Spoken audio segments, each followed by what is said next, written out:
Hi, everybody. Welcome to the December installment of the Webinar Wednesday. This December Webinar Wednesday is brought to you by the National Weather Association Social Media Committee. And we're happy that you're here today. You'd be surprised that our conversation today is going to be about social media. My name is Trevor Boucher. I'm a meteorologist at the National Weather Service in Las Vegas and also a member of the NWA Social Media Committee. I'm going to be moderating this excellent panel that you see before us today on the topic of the new age of networking, how to use #WeatherTwitter and other social media to build your professional network.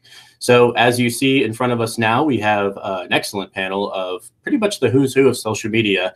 If you've ever been on Twitter before, you've seen these people tweeting. So I'm going to give everyone a little brief introduction here, starting first with warning coordination meteorologist Rick Smith from WFO Norman, National Weather Service in Norman. We also have National Weather Service meteorologist Morgan Berry from the WFO in Mobile, Alabama. She's also the chair of the National Weather Association Social Media Committee. We also have Mr. John Bangoff, who is a recent intern, I believe, at the National Weather Service in State College, Pennsylvania, and then also a graduate student at Penn State University. We also have Hannah Strong, who is a broadcaster at WDRB in Louisville, Kentucky, and also a member of the National Weather Association Social Media Committee. And last but certainly not least, we have Becky DePodwin, a meteorologist from AccuWeather.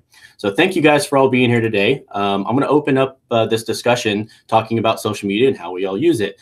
But the first question I wanted to ask, and anyone can answer it, whoever would like to, just unmute yourself and ask or an answer, is can you think of a time when you met someone or started a project that started via social media when it otherwise wouldn't have? And anyone can answer that, so speak up whoever would like to. Yeah, I'll go ahead and jump in. Hey guys, glad you're here today to keep an eye on things. One of my cool interactions on social media came.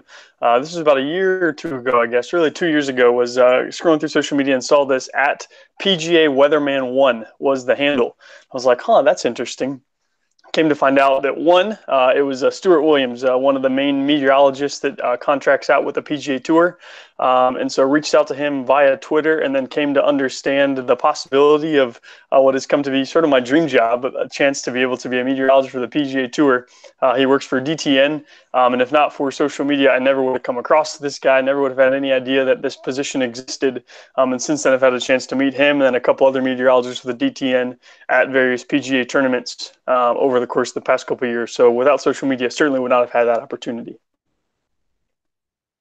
Ooh, I got to unmute myself. That's exactly the type of thing I'm looking at as far as my experience being very similar, meeting people for the very first time in these situations that are, you otherwise wouldn't have. You've met so many meteorologists that, and not just meteorologists, but social scientists too, that are away from your workplace that you otherwise wouldn't have been able to, meet.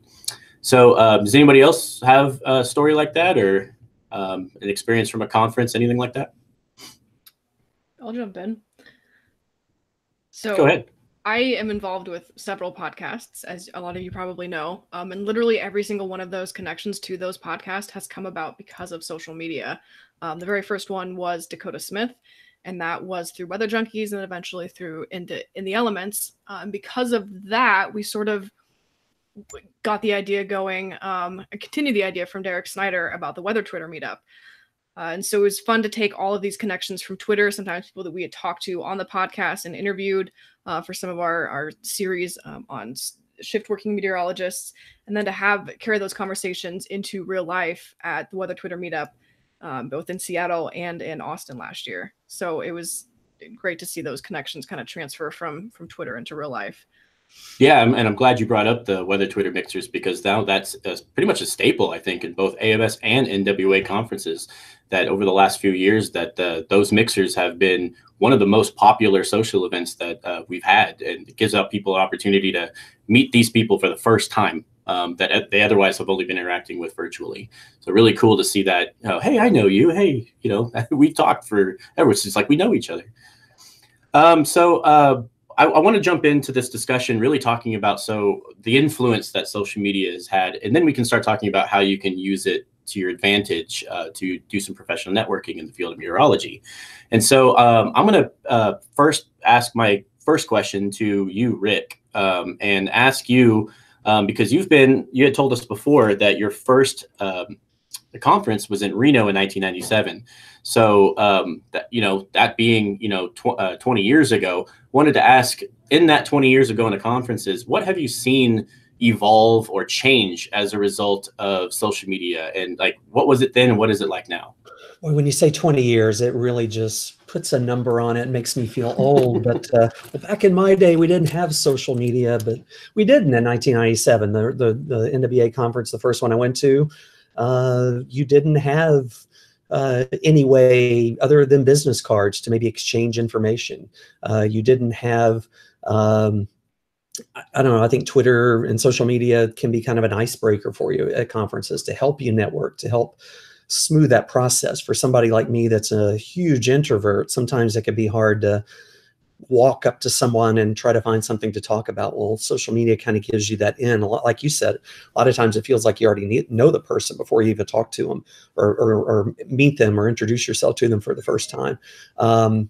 Certainly, I think one of the biggest differences, though, is, and one of the coolest things about social media when it comes to networking and conferences especially, is you can attend the conference even if you're not at the conference. And that's, to me, that's been one of the coolest things about social media as far as integrating that into the conference experience, is giving people an opportunity to interact whether you're there or whether you're not there. Yeah, and it's got to be probably the thing that got me interested in going to conferences in the first place, is seeing the discussion happen on Twitter. I remember getting involved in conferences, either AMS or NWA, and those conversations taking place on Twitter and wanting to be involved in some of the projects I was working on, just not with those people. And then I knew I had to go to these conferences. I had to meet these people, but started that discussion, with them virtually. I also wanted to ask you, have you actually seen behaviors change at conferences? Like, do people do things differently, like presentation wise? Well, I have. I mean, I do things differently. I mean, I've always tried to do my best at creating good presentations that are not just tons of bullets on a slide. And now when I'm putting presentations together, I think about Twitter. I think about giving people tweet size bullets of information when I on a slide. I'm thinking about, as I'm putting a presentation together, I'm thinking about you and Morgan and others live tweeting the presentation, or people tweeting about the presentation. I really do. I mean, and I think that kind of helps. I think that kind of helps, especially if you're thinking of Twitter. It helps you to be concise in your thoughts and maybe, keep one thought on a slide. I don't know, that maybe I'm weird, but that's one thing that's in my head sometimes when I'm doing the presentation. So that definitely has changed. And of course, some people, it's integrated itself in many ways into different presentations. Tim Bryce, obviously one of the originators, or one of the founding fathers of social media and the Weather Service. I learned from him about live tweeting your own presentation, scheduling tweets during your presentation to go out at a certain time as you're making a point in the presentation. Takes a little bit of work, but I'm seeing more and more of that. It's definitely changed. And some conferences you go to, they may even have a tag board or something up on the screen or on the wall during breaks, so you can see Twitter even if you're not on Twitter. So it's social media is a huge part of AMS, NWA, and other conferences these days. Well, I'm glad you touched on all of those things. One of them being, how tweetable is my presentation? Because one way or the other, people are taking pictures of your slides, or they're submitting those slides, like in the case of the NWA. Right. So I'm going to swing this now over to the NWA committee chair, Morgan Berry, and I'm going to ask you specifically about live tweeting. What has the NWA been doing in order to get those presentations out into the social media world? Yeah, one of the things that we have started doing over the last few years is running social media during the annual meeting during NWA, and we're tweeting the slides. So we get those slides ahead of time. That way you don't actually have to take a picture with your phone. We actually have the high quality version that we're able to tweet out, and we're able to really get some of those quotable parts of your presentation, like Rick was saying, we're able to get that and quickly put that into like a Twitter thread. So it really lends itself to kind of the virtual aspect, like they were talking about, where even if you don't attend the conference, you really get to kind of be immersed in the discussion that's going on Twitter, and you really get to kind of feel like you're there, even though you may not be able to be there. And like Trevor mentioned, it took a while for me to go to conferences. I didn't go that much when I was younger, but really seeing all of these conversations and everything blossom on social media really got me interested. And that's why I've gone for the past few years now. Yeah, and I think a lot of that discussion, especially before a number of years ago, I think it was Frank Alzheimer who really started the process of live tweeting slides. And it was just literally like, what's the title slide? Here's the discussion. Here's some nuggets of information, which is great. But now it's the slides themselves you're getting out there. And you can actually, and we're tagging the presenter too, so you can actually ask the presenter the questions immediately. And that's such a great thing to be able to do. You from anywhere now in the world, you could be watching an NWA conference and be a part of that discussion. And so on the topic of discussions, I actually kind of want to go over here to Becky now. I have noticed, and I'm sure other people have noticed, that whether you're at an AGU conference or an NWA conference, we see you tweeting about the presentation as it's ongoing. Like, what are you doing, and how is there? Seems like there's a skill to that. Can you talk a little bit about how you do that and why you do that? Well, I think Rick touched on it mostly when he said it's all about those bite-sized pieces of information.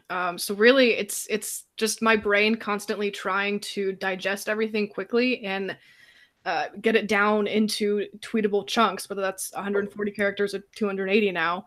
I think it's really important to distill the information in a really easy to understand manner. And a lot of speakers make it really easy for you, but sometimes it can be a little tricky to really figure out what are the most important takeaways from the presentation that's going on. But that's what I think is important for people who aren't able to be at the conference to be able to see and understand. Is what are these bite-sized informations that then can be spread and spark a discussion. That's really honestly what I'm trying to do most of the time, is trigger a broader discussion about the topic. Yeah, so there's actually, two presentations going on. There's the presentation on stage, and then here's a thought about this presentation that is within the context of the presentation.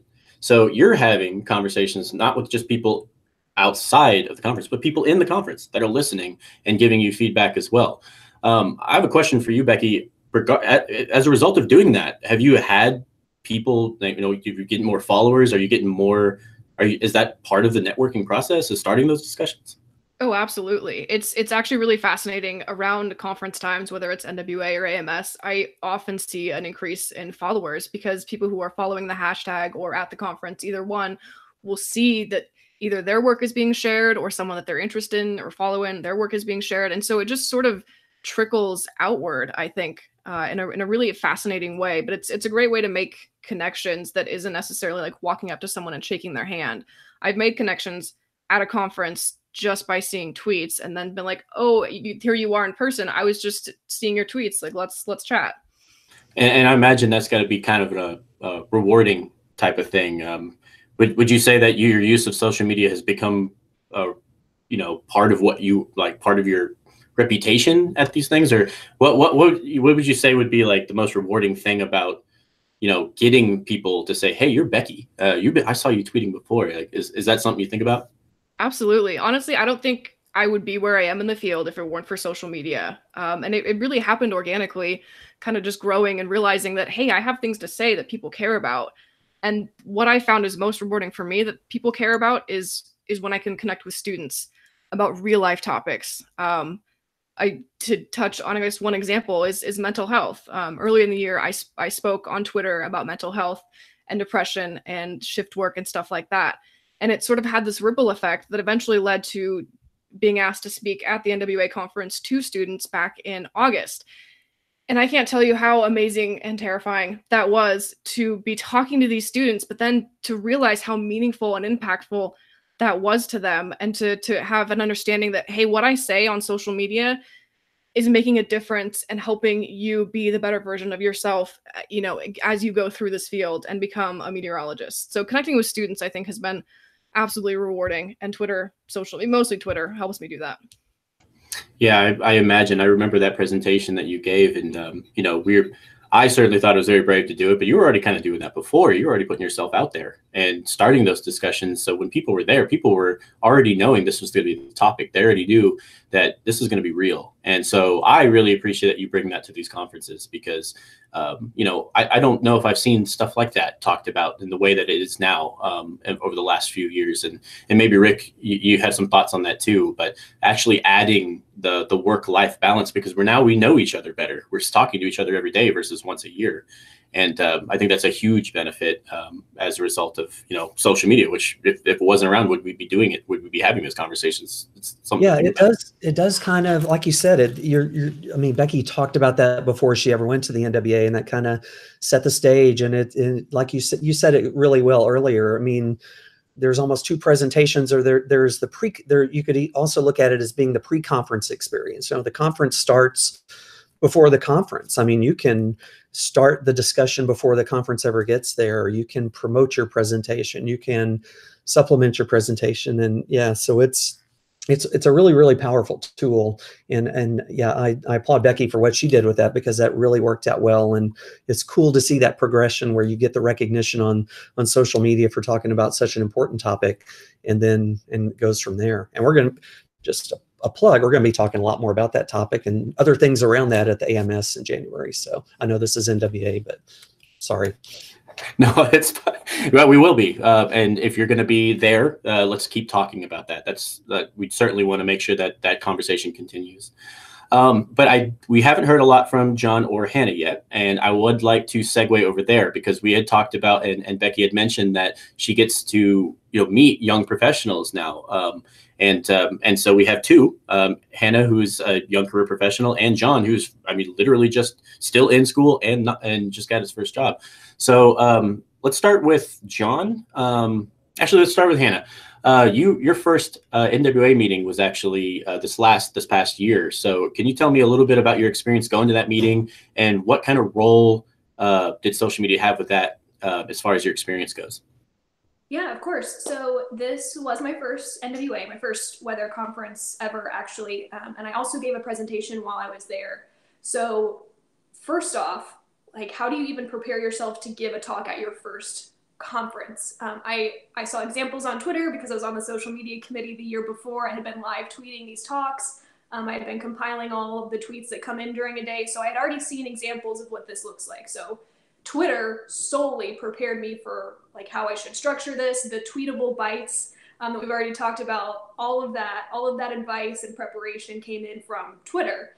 And then my talk was kind of about social media. So I got all of the, I guess, the meat, the good stuff of my presentation. All of that came from social media, from Facebook comments and from Twitter and everything. So, I mean, social media was my presentation. And I never could have given a talk ever at all without that Twitter kind of help and lead up to the conference, I guess. Yeah, and I just want to give you kudos for the presentation you gave at your first conference, and then your topic was literally on the reality of social media. It's not always great, as your presentation clearly showed. So coming out there and then, you know, putting yourself out there in the conference world, and then also continuing to do so in the social media world is particularly brave. So I was wondering if you have any advice. Not necessarily just about social media, but I mean about putting yourself out there for up and coming, you know, early career professionals, especially in the field of broadcasting. Oh yeah, of course. So I am a broadcast vet. I work on a TV station in Louisville, Kentucky. This is my second job. And, you know, for my age and for where I am in my career, it's a pretty good sized market. It's a pretty big sized city, if you will. So social media has gotten me these opportunities. You have to put yourself out there on social media. I mean, my first job I got hired for, my boss essentially said, you were the top candidate because of your Instagram account. Like, social media can and will set you apart in a job search if you allow it to, and if you supplement your feeds, if you work hard and you work well on social media. So my advice, especially being in the broadcast side, and we mentioned the talk that I gave at NWA, you are going to get negative comments. With the big winter storm that just came through, that was a tough forecast. I know a lot of folks got some negative feedback just in general about a forecast or about a presentation or something. Your best, or my best, I guess, my best advice to you is just to remain positive on your social media accounts. It can be so easy and make you feel better to like snap back at these people or to be a little bit snarky. And that's not going to serve you well as a professional. You're presenting a professional image, and snapping back may be your first reaction, and you can still do that. Just do it somewhere else. That's not on your public and professional Twitter feed or your Facebook feed or something. Tell your mom about it or tell your friends about it, but that's not a good place to air those grievances. So just make sure you're presenting a professional, and generally that means positive image. It is okay to respond to people when they are incorrect about a fact or something, but being sarcastic and snarky is generally not going to be your best option when you're using social media as a networking tool. Yeah, exactly. I mean, that's the type of thing, if you haven't been taking notes, you should be now. That's the kind of stuff that it's part of your job, as Hannah had put before. This is the stuff people are looking at, whether you like it or not. You're being interviewed constantly now that you're on social media, especially if you're in the world of broadcasting. But it's not just even there. I'll speak as an NWS Met. We are doing social media too. And we're having, you're trying to figure out whether or not what's the right level of personality to be throwing into your tweets, but at the same time providing a saving life and property service. And so, I want to now swing this over to John and give you a chance to talk a little bit about a couple of different things. But first, kind of on this topic of, have you noticed that your experience using social media has actually been strength or even like a job requirement as you've come into the weather service? You've been surprised at how much social media is part of the job?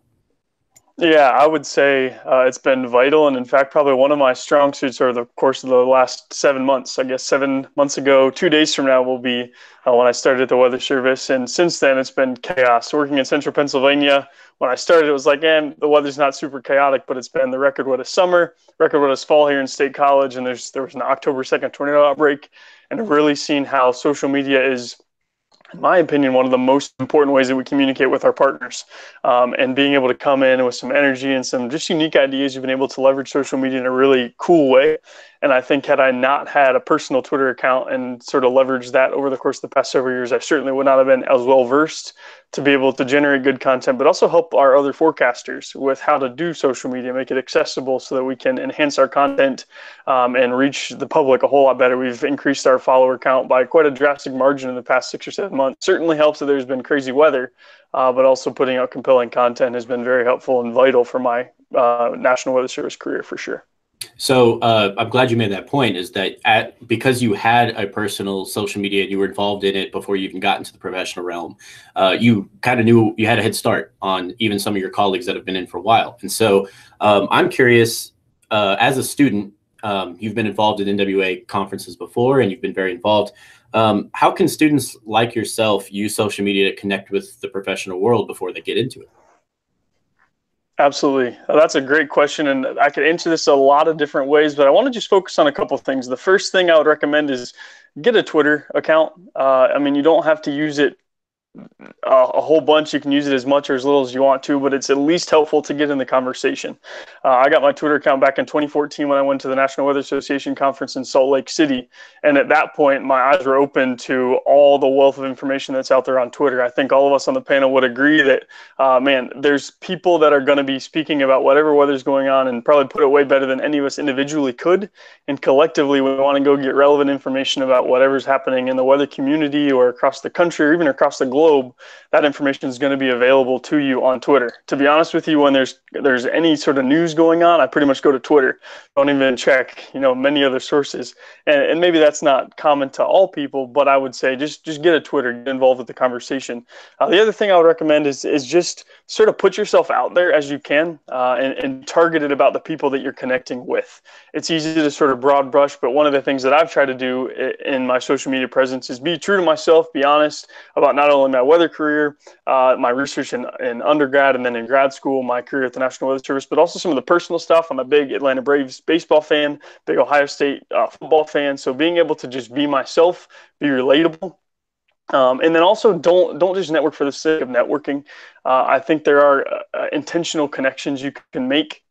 People say so, like for Rick Smith and I connected back in 2014, and he was actually a speaker at a symposium we had at Ohio State. Being able to connect with him for a specific purpose, being able to connect with various people over the years, there's so much value that can come from, as a student, when you're fairly young in your career, social media opens up so many more doors than I think many people in generations in the past have had, just because of how accessible folks are.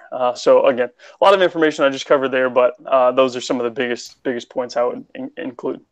Well, all of that is gold. I don't think I could have said that any better. But I actually wanted the first point you made. I started writing things down. The first point that you made is that you actually go to Twitter for your news, and I think that's a little foreign of a concept to many different people. I mean, that's no doubt, because social media is one of the newer platforms. It's not a traditional place to go for news. In fact, I think a lot of people would say that that's where you go to get not news, to get people Sure. talking about the news. So it's interesting that you put that. But I know the reason why you do is because Twitter that's what's going on now, and there's a large demand for what's going on now. And so how can you that makes it a great point about getting into conversations. Like we had many different examples we talked about before about getting into the conversation when it's being live tweeted, seeing the slides as they come out across Twitter, using hashtags for conferences, all of these points we've already made. But I have a question now, not just for John, but for everyone. What about the other platforms? You spent a lot of time talking about Twitter, but what about Facebook? What about Snapchat? What about Instagram? I know, Hannah, you mentioned a little bit about Instagram, but how can those also be used to do what we're talking about here? Yeah, I'll go ahead and jump in. So there's all social media platforms, and it seems like there's always something new trying to break in, but we just kind of hit the main four between Facebook, Twitter, Instagram, and Snapchat. So I work at a TV station. We watch Facebook and Twitter most heavily, but we also kind of watch Instagram as well. So on Facebook, at least in my career path, we get engagement out of that, and we can see kind of how that's rated and how we're doing rating wise in Facebook or on social media. But Facebook heavily influences that. So you're going to get more traction on your posts, more engagement on a Facebook post generally than you will on Twitter. Now, Twitter, you're going to help people get to know you more. We were just talking about it's a real-time conversation. People are weighing in on things. But on Facebook, you're going to get more engagement that gets shared a little bit more. You can just engage with people a bit better on Facebook. And I mentioned Instagram. There's always something new that you can try on Instagram. So my challenge to folks who are watching would be use that platform and Snapchat, because that's also kind of a thing that's rolling out a lot of updates. Use Instagram and Snapchat to just try new things, see what's out there, see what gets people's attention and engagement, and then you can share those things onto your Facebook page or onto your Twitter page. The posts that perform well in your Insta stories, you can then snap or grab that and put it on your Snapchat or your Facebook or whatever. So you can do those things across platforms, but just try the new things. That's always going to help you. Mm-hmm. And I want to continue this conversation, but one of the things you had just mentioned that I've almost every time that we're doing social media, it doesn't matter whether it's in the professional realm or not. You got to remember that they're all different. They all serve a different purpose. They work differently. So the Facebook algorithm is something you have to understand if you're going to try to get your message out. That's not just for professional networking. That's for your use of it altogether. And they're built to do different things. So one of the ones that we haven't talked about at all is LinkedIn. Do any of you guys use that? And how do you use it? I'll go ahead and jump in. This is something that I've used and actually have sort of enjoyed. I think it's underappreciated, but one of the ways that I've used it is in contrast with, say, Twitter or Facebook, where it's more casual, more personal. LinkedIn is a place where I've been able to track down some higher level folks in the meteorology community and made key connections with them. For example, a guy who's a meteorologist with Delta Airlines. I had an internship down at the National Weather Service in Atlanta back in 2014, and in the midst of kind of just doing some searching around on LinkedIn, came across this guy's information, connected with him, and was able to set up a meeting with him that summer when I was down there. And so LinkedIn, I think, is a really great way as well. You can keep yourself updated, put yourself out there. I've actually had a couple people reach out to me based on finding my information on there. It's kind of a living resume where you can put out all your past experience, put out kind of who you are and what you want to be in a more professional sense. It's very similar to Twitter or Facebook in that you kind of have a public-facing resume that's out there, but it's a little more professional. You can be a little bit more detailed. There's a lot more characters that you can display via LinkedIn. So I would definitely recommend using that, and I've had some success in using LinkedIn over the years. Yeah, you had mentioned it being sort of like a virtual resume. Has anyone else on the panel used it like that? Oh, absolutely. I recommend to students to bring resumes to conferences, but more specifically, list their LinkedIn on their business card, because that, along with social media, it allows us to go back and look after the fact and put a face to the name, be like, oh yes, I remember talking to that person. Here's their LinkedIn. Here's a refresher of everything they've done, what they're working on, who they are. I completely agree with everything John just said. And I want to add to what Becky just said, that having just come off my first conference, people there had business cards, but they were more so giving like a virtual business card. They were like, hey, here's my Twitter handle. And then pinned at the top of their Twitter page was, here are my other social media platforms. And then here's like an actual picture of my physical business card. So social business cards sort of were so popular and so easy to create. A really great pro tip when you go to a conference. I remember when it was a thing to put your QR code on your business card, and even since I started going to conferences, that was a thing, and now it's kind of not.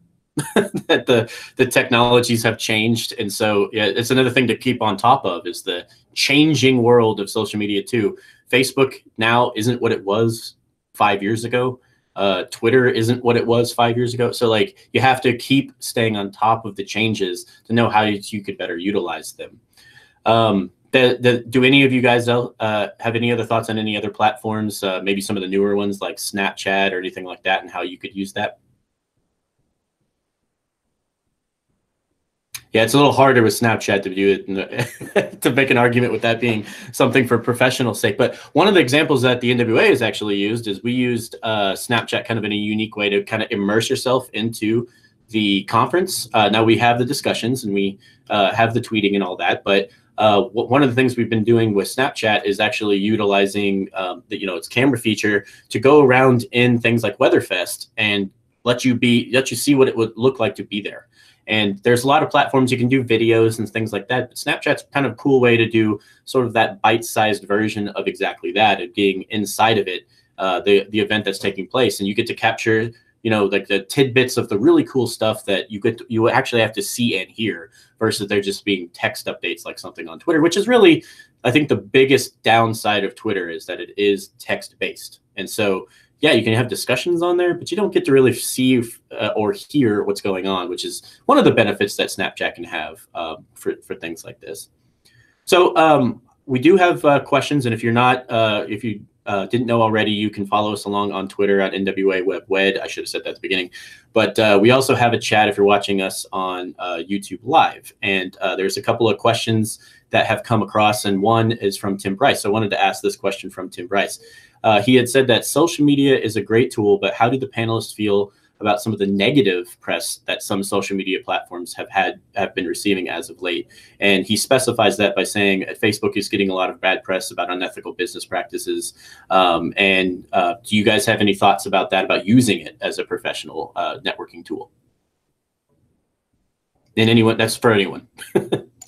I don't really have any comments. I mean, it's sad to say it comes with the territory. I mean, we have to be where the people are, and you have to go where the people are. And unfortunately, there's a lot of people that, there's a lot of people using these platforms, but then there are these bad things that come out about them. So I I don't know if I'd have any advice specifically for networking or specifically for professional use. You have to be careful no matter what platform you're using with your information and what you share and things like that.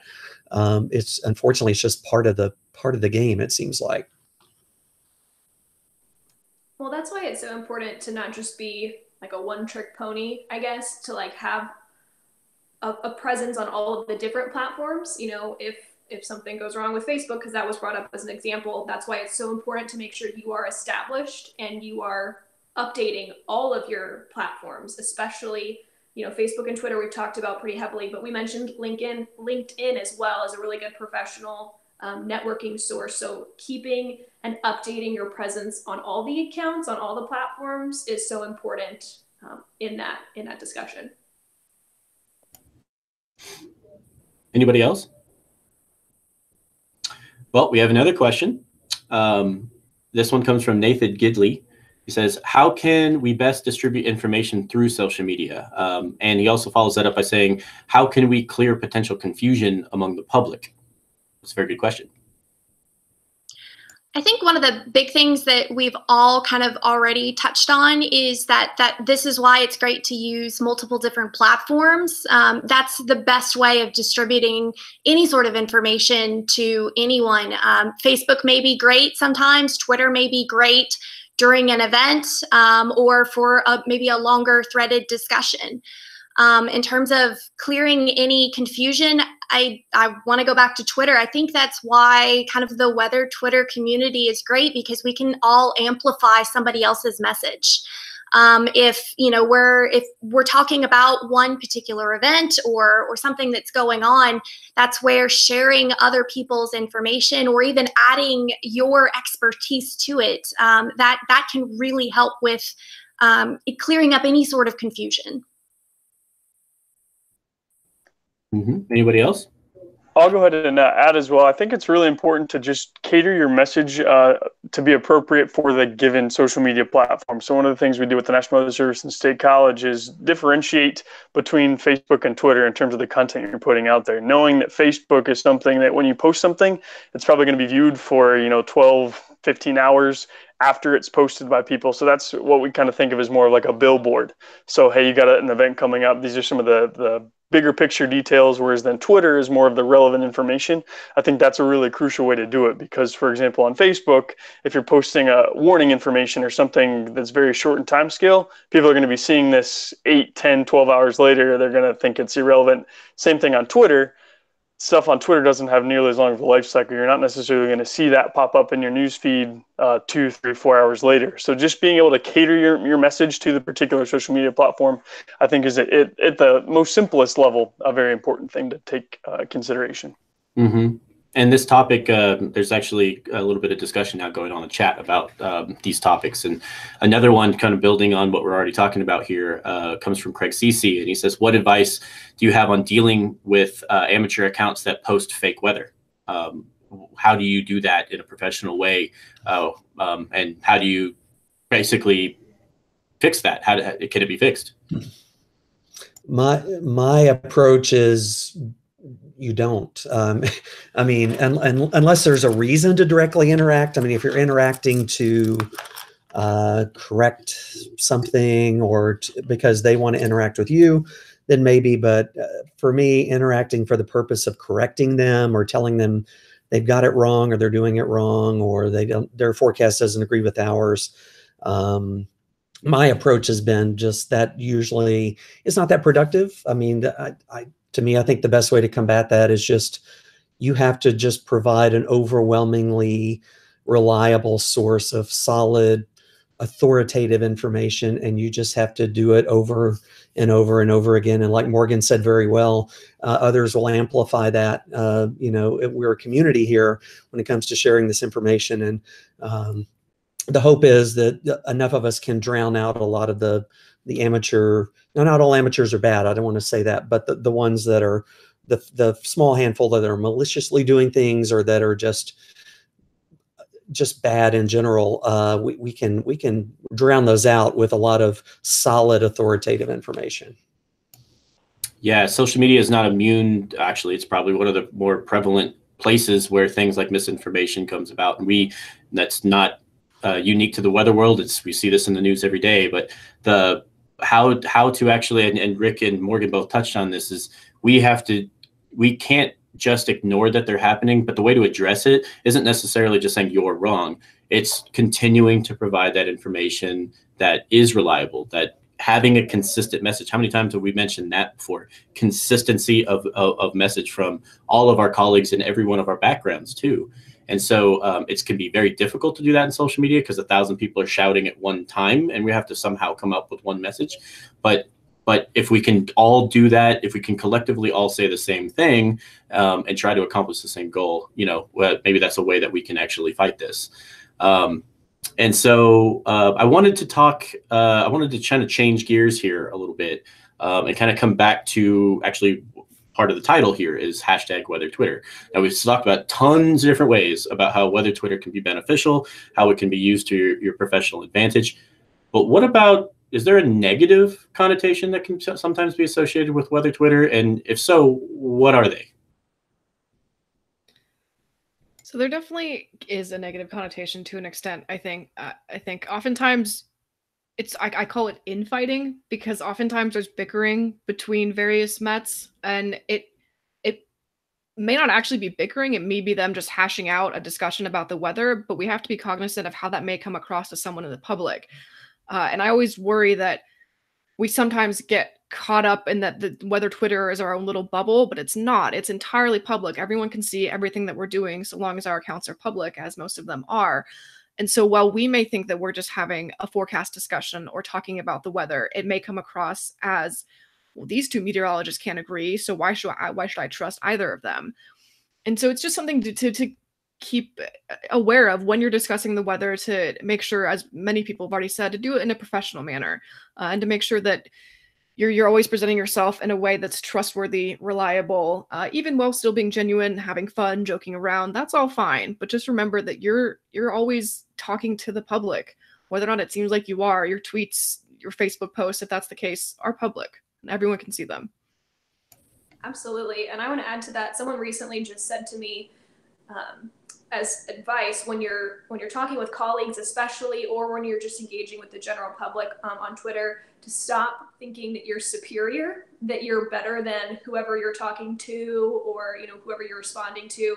Not that I think I'm better than everyone, because please understand, I don't think that. But sometimes when we respond to people and we want to sound really knowledgeable, that can come across as sounding like you think you're better than everyone, or you're sounding very superior. And then, like Becky was saying, that can look more like infighting. So addressing it as more of a peer-to-peer discussion where you're open to learning. It's all about the tone when you put those kinds of things out. So just kind of running it through your mental filter before you post it of, does this make me sound like, I'm being a superior jerk, or are we just engaging in a discussion? So kind of running it through that filter before you respond to your peers, especially.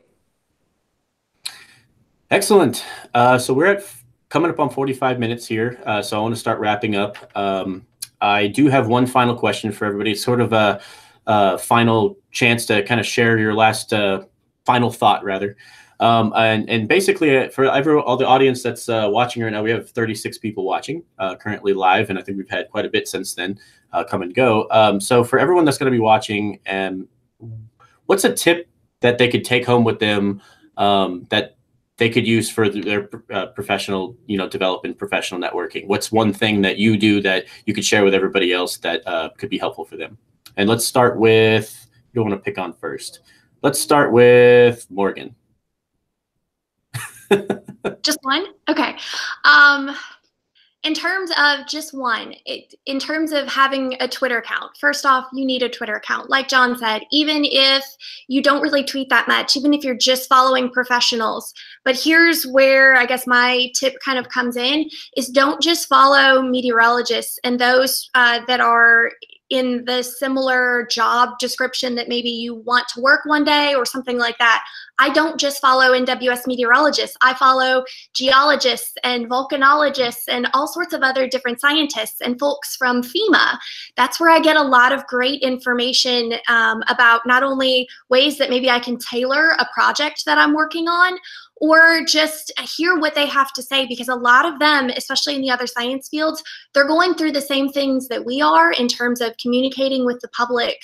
And a lot of times they may have a completely different approach to doing things that maybe you hadn't even thought of. So my tip is just to broaden the spectrum of people that you follow on Twitter. Yeah, that's just good advice for networking altogether. Had to broaden your your networking pool.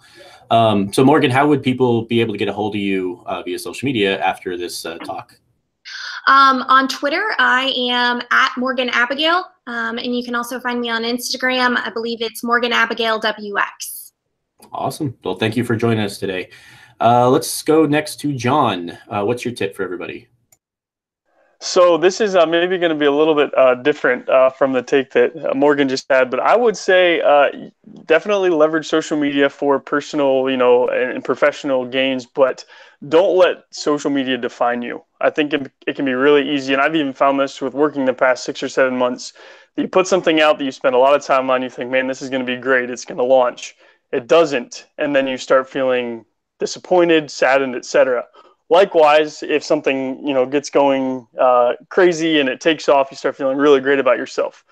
I would say really fight that you use social media to your benefit in terms of professional development, but don't allow it to kind of define your self-esteem, your self-confidence. That's sort of the bad side of social media that doesn't get talked about a lot, and that's something I continue to work through, is just not allowing social media to be anything more than just a microphone with which to voice your opinion, not necessarily something that gauges your quality as a person, as a professional, etc.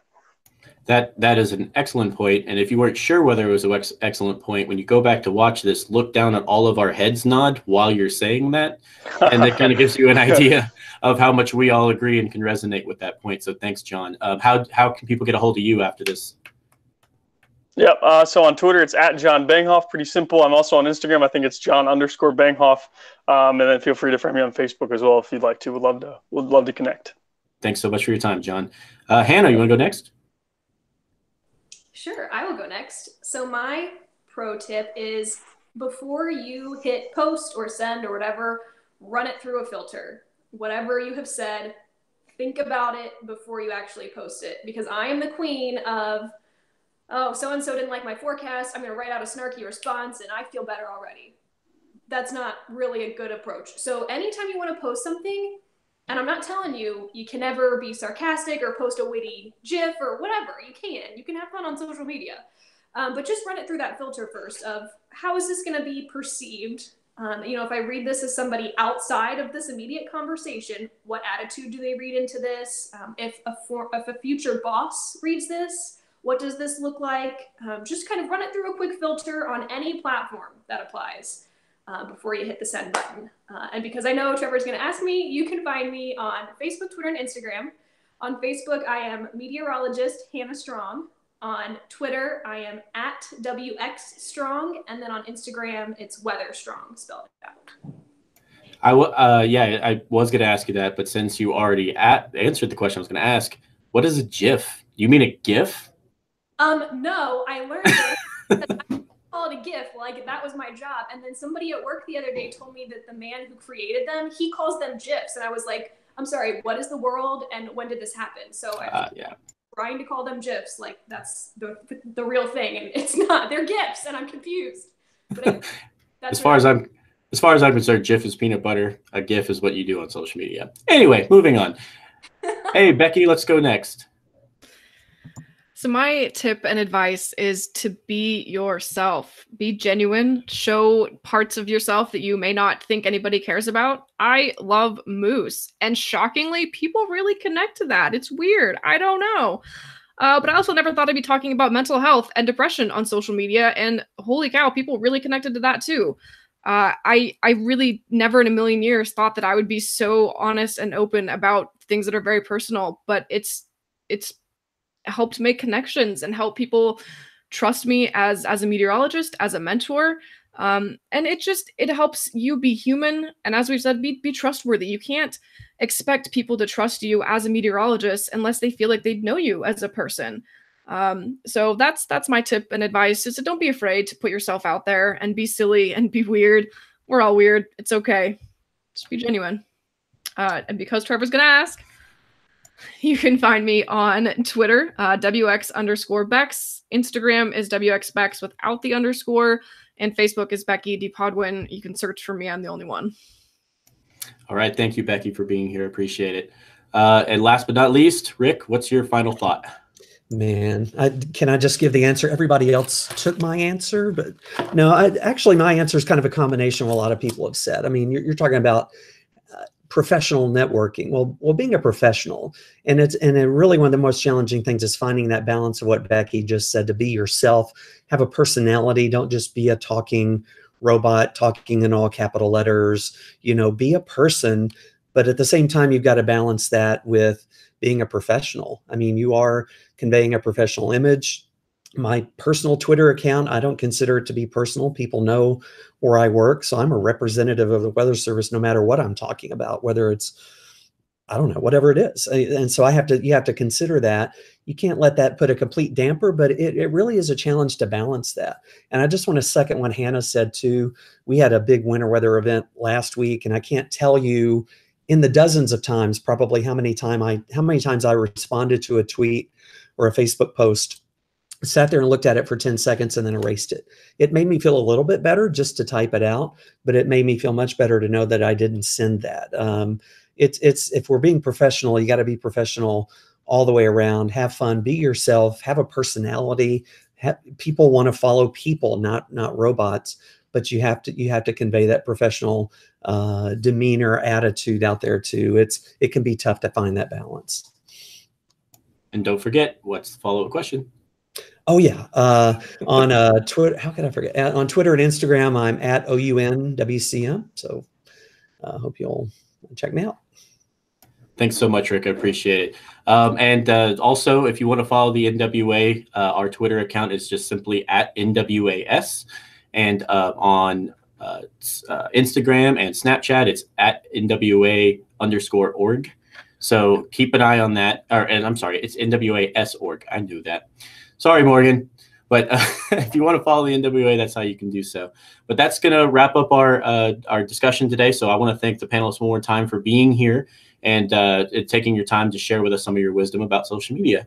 If you are following along with Webinar Wednesday, you can look at the hashtag to see some of the discussion that took place on Twitter. That's hashtag NWAWebWed. And stay tuned for some news about the January webinar as that's still being hashed out.